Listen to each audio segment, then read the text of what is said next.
Generally માણસો branding પોતાના ધંધાને વિકસાવવા માટે કરતા હોય છે, અને તમે અત્યારે જે વાત કરો છો એનાથી લોકો માટેની તમે વાત કરો છો, એની હેલ્થ માટેની વાત કરો છો. જેને ડાયાબિટીસ હોય એ લોકો પૂછતા હોય કે ભાઈ સુગર ફ્રી ગોલો છે કે નહીં. તો સુગર ફ્રી ગોલો ખરેખર હોય છે, અને હોય છે તો એમાં કેવી રીતે એના ફ્લેવર બનાવવામાં આવે છે? તો સુગર ફ્રીમાં અથવા ઓછી ખાંડવાળું એની ચાસણી બનાવવામાં આવે અથવા એમાં કેમિકલ ઉમેરવામાં આવે. આના સિવાય અશક્ય છે. શું વાત કરો છો? જી. તો જે ડાયાબિટીસ જેને હોય છે જી, એને શું કાળજી રાખવી જોઈએ? આપણે તો સુગર ફ્રી માટે કોઈ જાતનો ઓપ્શન જ નથી.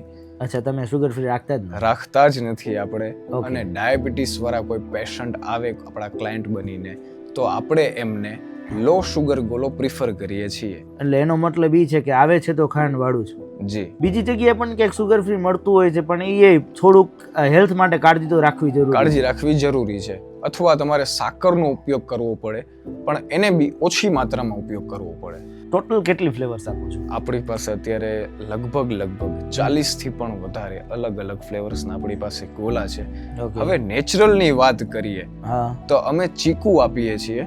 અરે વાહ વાહ. એ ચીકુનો નેચરલ ચીકુનો ઉપયોગ કરીને પણ એમાં પણ અમે ચાસણીનો ઉપયોગ કરીએ છીએ, જેમાં ચીકુને ક્રશ્ડ કરીને નાખેલું હોય છે, જેને નેચરલ ચીકુ કહી શકાય. પણ જે આ કહે છે ને કે 100% નેચરલ છે, હું એ નથી કહેતો, એ શક્ય નથી.